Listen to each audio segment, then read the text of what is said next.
بسم اللہ الرحمن الرحیم۔ قرآن پاک میں اللہ تعالیٰ کا ارشاد ہے، اے ایمان والو، تم پر روزے فرض کیے گئے ہیں جیسے تم سے پہلے لوگوں پر فرض کیے گئے تھے تاکہ تم پرہیزگار بن جاؤ۔ سورہ البقرہ۔ روزہ دین اسلام کا ایک ستون ہے اور اس کے بغیر ایک مسلمان کا دین مکمل نہیں ہوتا۔ دوستو، آج کی اس ویڈیو میں بتایا جائے گا کہ وہ کون سے 9 لوگ ہیں کہ اگر وہ روزہ نہ رکھیں تو انہیں کچھ بھی گناہ نہیں ہوگا۔ یعنی ان 9 لوگوں کو رمضان میں روزہ نہ رکھنے پر چھوٹ ہے۔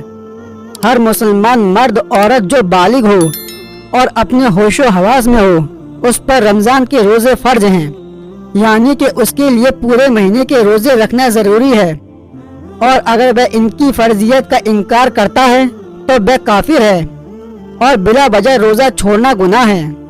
لیکن کیا آپ جانتے ہیں کہ 9 لوگ ایسے بھی ہیں جنہیں رمضان کے مہینے میں روزہ نہ رکھنے کی چھوٹ ہے؟ یعنی 9 لوگ رمضان کے مہینے میں روزہ چھوڑ سکتے ہیں اور انہیں اس پر گناہ بھی نہیں ہوگا۔ نمبر 1، بیمار آدمی۔ سب سے پہلے انسان روزہ چھوڑ سکتا ہے وہ بیمار آدمی ہے جو انسان سخت بیمار ہے۔ اگر ایسا بیمار آدمی روزہ نہیں رکھتا تو اس پر کچھ بھی گناہ نہیں۔ اب یہ بھی جان لیجئے کہ ایسی کون سی بیماری ہے کہ جس میں روزہ رکھنے کی چھوٹ ہے۔ ہم آپ کو بتاتے ہیں کہ یہاں پر ان بیماریوں کی بات نہیں ہو رہی ہے جو کہ عام طور پر نارمل لوگوں کو ہوتی ہے، جیسے کہ اگر کسی کا سر میں درد ہو گیا، گھٹنے میں درد ہو گیا، کسی کو سردی زکام لگ گیا اور اس پر اس نے روزہ چھوڑ دیا، تو ایسا کرنا بالکل بھی جائز نہیں ہے۔ ایسے لوگوں کو روزہ رکھنا ضروری ہے۔ یہاں پر بیماریوں سے مراد ایسی بیماری ہے جس میں انسان کی جان جانے کا خطرہ ہوتا ہے۔ اب یہ بھی جان لیجئے کہ وہ بیماری کون سی ہے کہ جس میں جان جانے کا خطرہ ہوتا ہے۔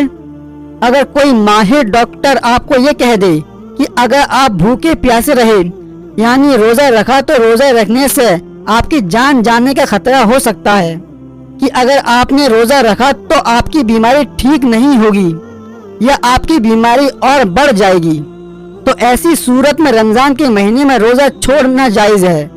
لیکن چھوٹی چھوٹی بیماریوں میں روزہ چھوڑنا جائز نہیں۔ اب یہاں پر اگر کسی نے اپنی بیماری کی وجہ سے روزے چھوڑ دیے ہیں تو وہ یاد رکھے کہ اسے ان روزوں کو بعد میں رکھنا پڑے گا، یعنی کہ جب اس کی بیماری ٹھیک ہو جائے گی تو اس کو اپنے چھوڑے ہوئے روزوں کی قضا کرنی پڑے گی۔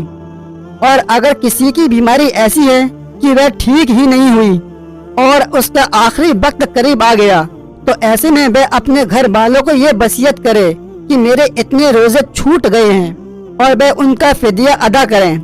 ایسی صورت میں بیمار شخص روزہ چھوڑ سکتا ہے۔ نمبر 2، حاملہ عورت یعنی پریگننٹ عورت۔ اگر ایسی عورت روزہ رکھنے پر اس کو اور اس کے بچے کی جان کا خطرہ ہو تو ایسی عورت بھی رمضان کے مہینے میں روزہ چھوڑ سکتی ہے، اس پر کوئی گناہ نہیں ہوگا۔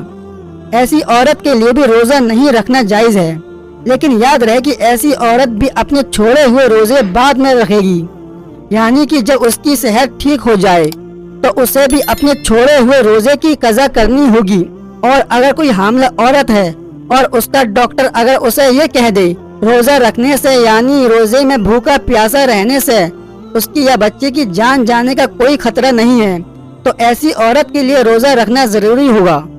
نمبر 3، زیادہ بڑھاپا ہونا، یعنی تیسرا شخص وہ ہے جو اپنی عمر کے آخری پڑاؤ میں پہنچ جائے، یعنی کوئی شخص بہت زیادہ بوڑھا ہو گیا ہو۔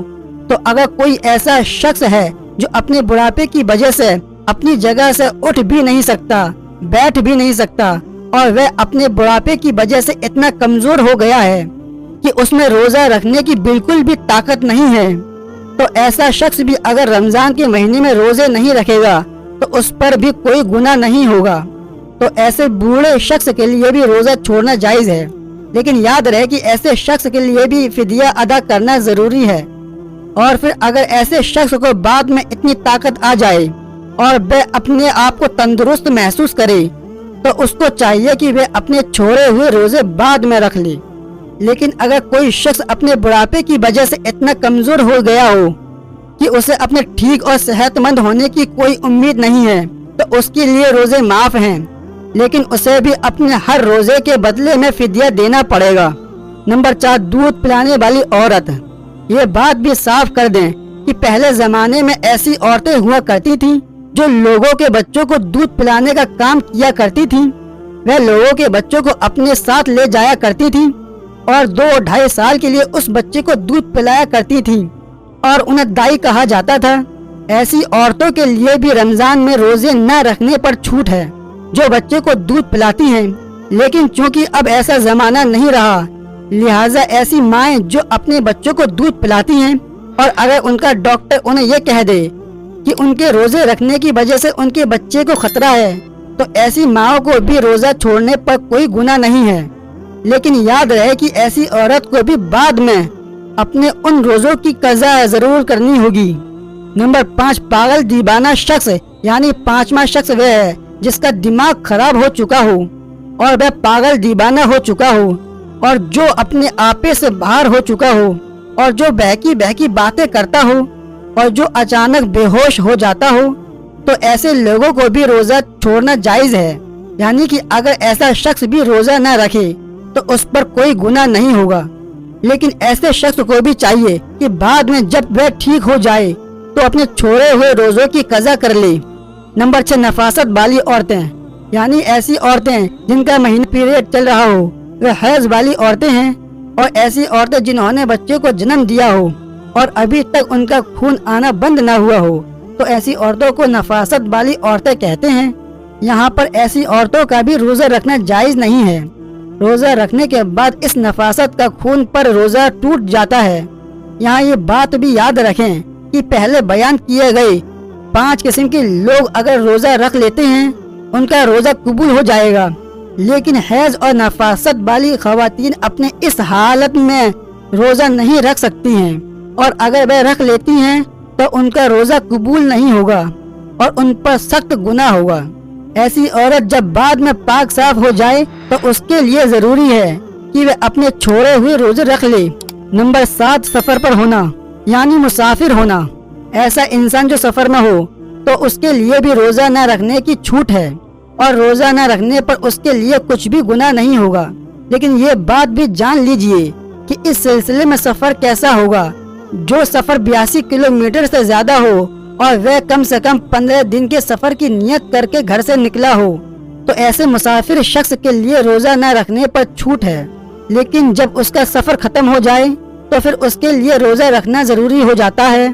यहाँ ये बात भी काबिल ज़िक्र है कि अगर कोई शख्स सफ़र के हालत में है और वह ये कहे कि वह रोज़ा ज़रूर रखेगा क्योंकि उसका सफ़र आरामदेह है, तो ऐसा मुसाफिर सफ़र की हालत में रोज़ा रख सकता है। लेकिन अगर रोज़ा ना भी रखे तो उस पर कुछ गुनाह नहीं। नंबर 8, ऐसा शख्स जिसकी जान जाने का खतरा हो, यानी अगर कोई शख्स किसी के पास आ जाए और ये कहने लगे कि अगर तुम रोज़ा रखोगे तो मैं तुम्हें मार दूंगा और उसे अपनी जान जाने का खतरा हो, तो ऐसे शख्स के लिए भी रोज़ा न रखने पर छूट है। लेकिन याद रहे कि ऐसे शख्स के लिए जब वह ऐसी सूरत हाल से बाहर निकल जाए और उसकी जान का कोई खतरा न हो, तो बाद में उस पर अपने छोड़े हुए रोज़ों की कज़ा लाजिम हो जाएगी और उसके बाद में अपने वह छोड़े हुए रोज़े रखने पड़ेंगे। नंबर 9, नाबालिग बच्चा। जैसा कि हम ये बात जानते हैं कि रोज़ा हर बालिग इंसान पर फर्ज है जो अपने होशो हवास में हो। इस तरह रोज़ा नाबालिग बच्चों पर फर्ज नहीं है। अगर कोई नाबालिग बच्चा रोज़ा नहीं रखता तो उस पर कोई गुनाह नहीं होगा और उसे रोज़ा न रखने पर छूट है। लेकिन अगर कोई बच्चा 10 साल की उम्र को पहुंच जाए और उसमें रोज़ा रखने की ताकत आ जाए तो उसको चाहिए कि वह रोज़ा रखना शुरू कर दे। और ऐसा बच्चा अगर रोज़ा न रखे तो उसके घर वालों को चाहिए और उसे रोज़ा जरूर रखवाए।